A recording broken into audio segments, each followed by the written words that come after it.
में लड़ाई झगड़ा करवा दिया था। ये सरकार की नीति होती है, फूट डालो राज करो। कभी ये चंडीगढ़ राजधानी का मसला उठा देते हैं, कभी SYL का मसला उठा देते हैं। अब दोनों भाई यार यहाँ टीवी देखने वाले सारे दर्शकों ने विक्रम की राम राम। और दोस्तों आप सभी का एक बार फिर स्वागत है। जी दोस्तों, मैं आपको बताना चाहूँगा कि खान चौक पर यहाँ पर मौजूद हूँ। यहाँ पर मैं आपको दिखाना चाहूँगा कि सामने यहाँ पर जो किसानों के लिए जो चाय यहाँ पर चली हुई है, बिस्कुट यहाँ पर है और रस यहाँ पर है। किसानों के लिए जो यहाँ पर सेवा कर रहे हैं उनसे हम बातचीत यहाँ पर करना चाहेंगे कि लगभग सुबह से लेकर अब तक कितने किसानों ने यहाँ पर चाय ले ली गई है और क्या कुछ यहाँ पर चला हुआ है। अब हम यहाँ पर बातचीत करना चाहेंगे यहाँ पर जो किसान हैं। जी सत श्री अकाल जी। देखिए जी, क्या कुछ कहना चाहोगे जो आप यहाँ पर किसानों की सेवा कर रहे हैं, जो चाय पानी है बिस्कुट चला हुआ है, क्या कुछ कहना चाहोगे? जो भी किसान यहाँ आए हैं, आज भारत बंद का ऐलान किया गया था पूरे भारत में, तो हमारा जो भारत बंद का ऐलान है वो सफल हो रहा है। सभी उसमें सहयोग कर रहे हैं, सभी दुकानदार, सभी ट्रक यूनियन जितने भी सब सहयोग कर रहे हैं और भारत बंद है पूरी तरह से। और हमने जो ये सफ़ीदों में भारत बंद के लिए हमने रोड पे जाम लगाया है और इसके लिए हमने जो यहाँ पर प्रोटेस्ट करने के लिए गैदरिंग आई है, संगत आई है, उसके लिए हमने लंगर का प्रबंध करवाया है। सारे संगत के सहयोग से लंगर का प्रबंध चल रहा है और चाय के साथ बिस्किट हैं, रस हैं और उसके बाद अंदर लंगर प्रसादा भी चलेगा। जी जी हाँ जी। लगभग सुबह से लेकर अभी तक कितने किसानों ने हैं जो चाय ले चुके हैं? लगभग 3-4 हज़ार किसान लगभग आ चुके होंगे। जी हाँ जी। यार यहाँ टीवी देखने वाले सारे दर्शकों ने विक्रम की राम राम। और दोस्तों आप सभी का एक बार फिर स्वागत है। जी दोस्तों, मैं आपको बताना चाहूँगा कि खान चौक पर यहाँ पर मौजूद हूँ। यहाँ पर मैं आपको दिखाना चाहूँगा कि सामने यहाँ पर जो किसानों के लिए जो चाय यहाँ पर चली हुई है, बिस्कुट यहाँ पर है और रस यहाँ पर है। किसानों के लिए जो यहाँ पर सेवा कर रहे हैं उनसे हम बातचीत यहाँ पर करना चाहेंगे कि लगभग सुबह से लेकर अब तक कितने किसानों ने यहाँ पर चाय ले ली गई है और क्या कुछ यहाँ पर चला हुआ है। अब हम यहाँ पर बातचीत करना चाहेंगे यहाँ पर जो किसान हैं।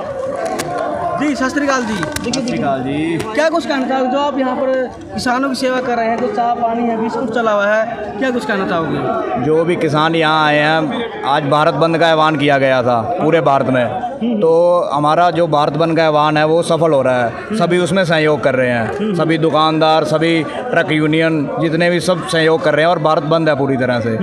और हमने जो ये सफ़ीदों में भारत बंद के लिए हमने रोड पे जाम लगाया है और इसके लिए हमने जो यहाँ पर प्रोटेस्ट करने के लिए गैदरिंग आई है, संगत आई है, उसके लिए हमने लंगर का प्रबंध करवाया है। सारे संगत के सहयोग से लंगर का प्रबंध चल रहा है और चाय के साथ बिस्किट हैं, रस हैं और उसके बाद अंदर लंगर प्रसादा भी चलेगा। जी जी हाँ जी। लगभग सुबह से लेकर अभी तक कितने किसानों ने हैं जो चाय ले चुके हैं? लगभग 3-4 हज़ार किसान लगभग आ चुके होंगे। जी हाँ जी। और ये शाम तक जब तक हमारा प्रदर्शन रहेगा तब तक चलता रहेगा लंगर। लेकिन टाइमिंग है जो 11 से 3 बजे तक बताया गया है, क्या 3 बजे तक चलेगा? हाँ, 3-3:30 बजे तक चलेगा।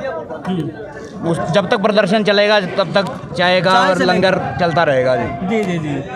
तो जी क्या कहना चाहोगे आप जो यहाँ पर आप सेवा कर रहे हैं, जो आप चाय पानी बिस्कुट और जो बिस्कुट यहाँ पर चले हुए किसानों के लिए, क्या ये देखिए, किसानों जहाँ जहाँ आंदोलन चल रहे हैं वहाँ लंगर का तो इंतजाम पहले रहता ही है। पहले पेट है, फिर बाकी कुछ होता है। जैसे अब सभी पेट की लड़ाई लड़ रहे हैं। यदि आज सरकार ने ये कोरोना काल के अंदर 3 कानून लेके आ गई, इसके अंदर प्रावधान है एक भी कोई भी कितना भी अनाज स्टोर करके रख सकता है, जिसमें काला बाजारी हो सकती है।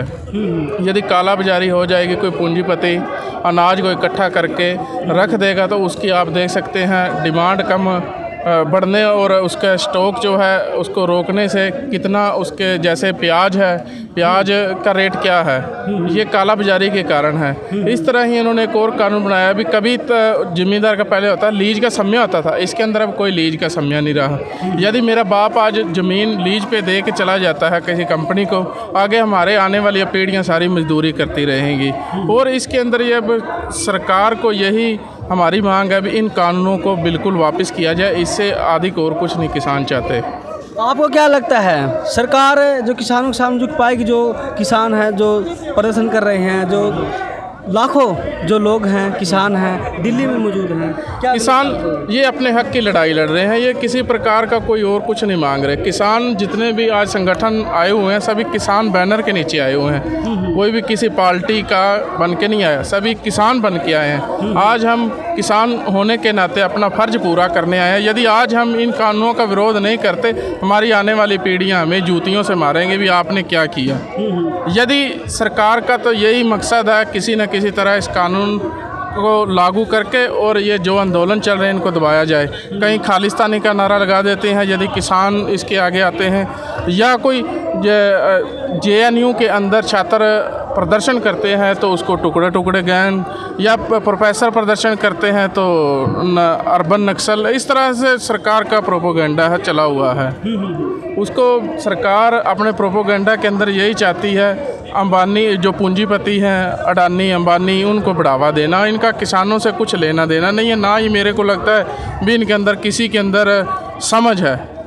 किसानों की नब्ज टटोरने में ये बिल्कुल नकारात्मक रहे हैं। जैसे ये खट्टर का एक दिन बयान आया 26 तारीख को भी, मैं धन्यवाद करता हूँ हरियाणा के कोई भी नहीं है इसके अंदर। आप देख सकते हैं ये सफ़ीदो हरियाणा के अंदर ये कितना बड़ा जन सैलाब आया हुआ है। ये हाँ, ये जो बोल रहे हैं कि जो पंजाब से किसान आए हुए हैं सिर्फ दिल्ली हरियाणा में उसमें मौजूद नहीं है, ऐसा कुछ बयान आया था। आप देख ही सकते हैं आज ये सफ़ीदो शहर हरियाणा के अंदर ही है। हरियाणा में कितना लोगों के अंदर एक जैसे ना उत्साह भर दिया है। बड़े भाई ने छोटे भाई को साथ जब लेके चले उत्साह हो गया, अब लोगों के अंदर जोश जाग गया है। अब लोग अपने हकों की लड़ाइयों के लिए वहाँ बैठे रहेंगे जब तक ये काले कानून वापस नहीं होते।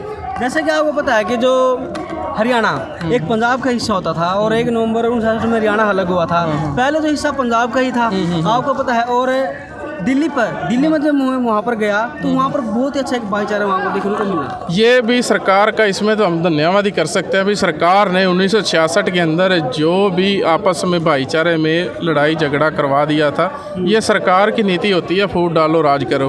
कभी ये चंडीगढ़ राजधानी का मसला उठा देते हैं, कभी SYL का मसला उठा देते हैं। अब दोनों भाइयों का मानना यही है, ये आंदोलन ख़त्म होने के बाद जब हमारे कानून वापस हो जाएंगे फिर बैठ के मिल के पानी के भी मसले के पर हम हल निकाल लिया जाएगा।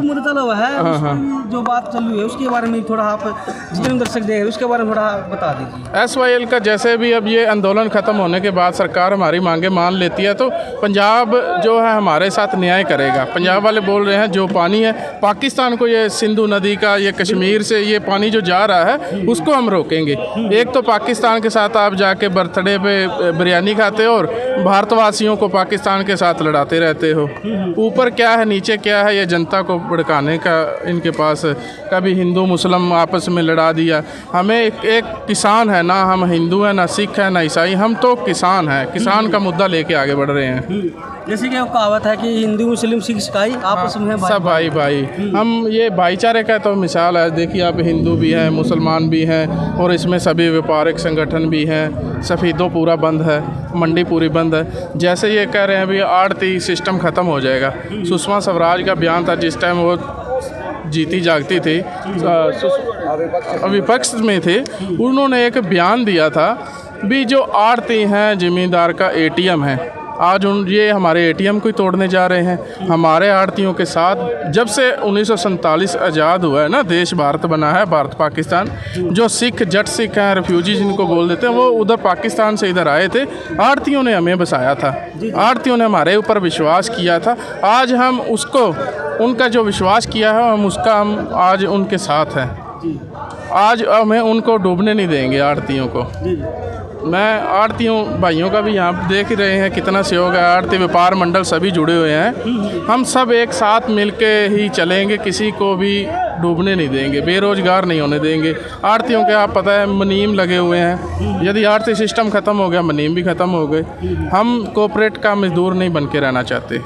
लास्ट सवाल मैं आपसे करना चाहूँगा, सुबह से लेकर अभी तक जहाँ पर आंदोलन चला हुआ है, यहाँ पर जो राजनीतिक पार्टियों के लोग हैं रोटे से काम तो नहीं कर रहे यहाँ पर? नहीं, सिर्फ किसान का। यहाँ पे मैंने पहले बोला ये किसान का नारा लेके आए हुए हैं। और यहाँ एक और आंदोलन जैसे 8 का किसानों ने बोला हुआ था, कल की मीटिंग है, देखते हैं उसमें क्या रहता है सरकार की तरफ से।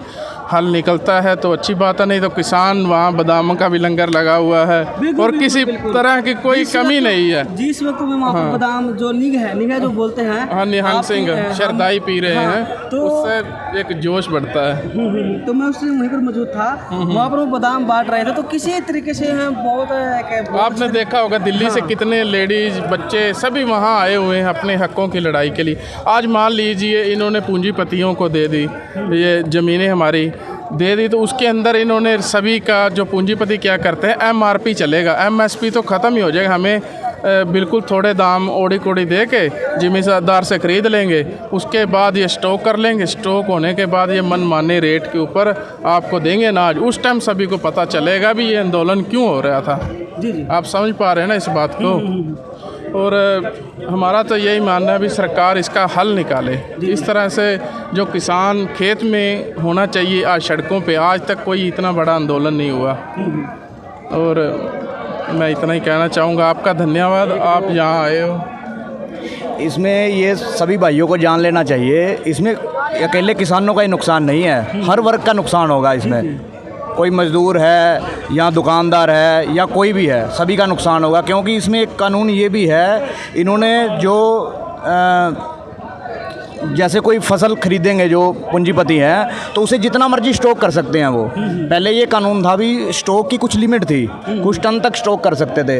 बट अब सरकार ने इसमें ये कानून में ये लिखा है भी इसमें आप कितना भी स्टॉक कर सकते हो, अनलिमिटेड स्टॉक कर सकते हो। और सरकार का ये भी कहना है भी किसान भी स्टॉक कर सकता है। किसान के पास इतनी वो नहीं है अभी इतना भंडारण कर सके, वो ना ही कोई किसान इतना एबल है इस चीज़ के लिए। तो ये सिर्फ पूंजीपतियों के लिए किया गया है और इससे बहुत ज़्यादा महंगाई बढ़ जाएगी। जो कह रहे थे APMC मंडियां हैं, ख़त्म नहीं करेंगे। आप देखिए 2-4 साल इन्होंने क्या बोला भी APMC मंडी के अंदर जो फसल बेचेगा 4% उसके ऊपर टैक्स लगेगा, बाहर ज़मींदार बेचेगा उसके ऊपर कोई टैक्स नहीं। इसी तरह थोड़ा टाइम तक ये जो चलेगा ना, इसके अंदर ज़मींदार को कंपनियां बहका के थोड़ा रेट ज़्यादा दे देंगी, मंडी के अंदर कोई नहीं जाएगा। धीरे धीरे मंडी में जब फसल नहीं जाएगी उसकी अर्थव्यवस्था बिगड़ जाएगी और इस तरह मंडियाँ ख़त्म। आपसे मैं एक बात जानना चाहूँगा, जैसे कि सरकार ये कहो आपकी फसल कहीं बेच सकते हैं, उससे क्या कुछ मुनाफा किसान तो पहले भी कहीं भी बेच सकता था, ऐसे कोई भी ऐसा नहीं था। पहले भी किसी भी मंडी में लेके जा रहे थे हम, ऐसा कुछ नहीं था। ये तो सरकार गुमराह कर रही है लोगों को, जिनको पता नहीं है ना इस बारे में उनको गुमराह कर रही है सरकार। पहले भी हम कहीं मर्जी ले जा सकते थे फसल को, हमें पूरी आज़ादी थी। और ज़्यादा दूर तो हम लेके नहीं जा सकते, मान लो कन्याकुमारी तमिलनाडु वहाँ तक तो हम ले जा नहीं सकते। इतने सक्षम तो अडानी बैठ जाएगा, बोलेगा मेरे को यहाँ जीरी चाहिए, हम कैसे लेके जाएंगे। किसान तो ये टैक्स ही भरता रह जाएगा, रोड टैक्स, ये डीजल ये कितना महंगा है। और छोटे छोटे ज़मींदार हैं, आपको तो पता ही है, वो बेचारे यहाँ बुग्गियों पे अपना अनाज लेके आते हैं। फिर वही यूपी में और बिहार में क्या सिस्टम है, 2006 में ये ही कानून नीतीश कुमार ने लागू किया था। उसके बाद आज क्या हो रहा है, वहाँ के जो 5-4 एकड़ के मजदूर हैं ना, हमारे यहाँ मजदूरी करने आते हैं। और यही हालात यदि हम नहीं बैठेंगे ना, वो 2006 के बाद मजदूरी करते ना, हमें भी चाहे विदेशों में मजदूरी करनी पड़ेगी या इन पूंजीपतियों के तलवे चाटने पड़ेंगे। मैनेजर आएगा, हमारी फसल के दाम लगाएगा, उसको कोई पैसे देगा, कोई कुछ करेगा। ये तो एक भट्ठा गोल करने वाली बात हो गई है। धन्यवाद जी, जो जा रहे हैं आपने बातचीत की, आपका बहुत धन्यवाद। ठीक है, धन्यवाद।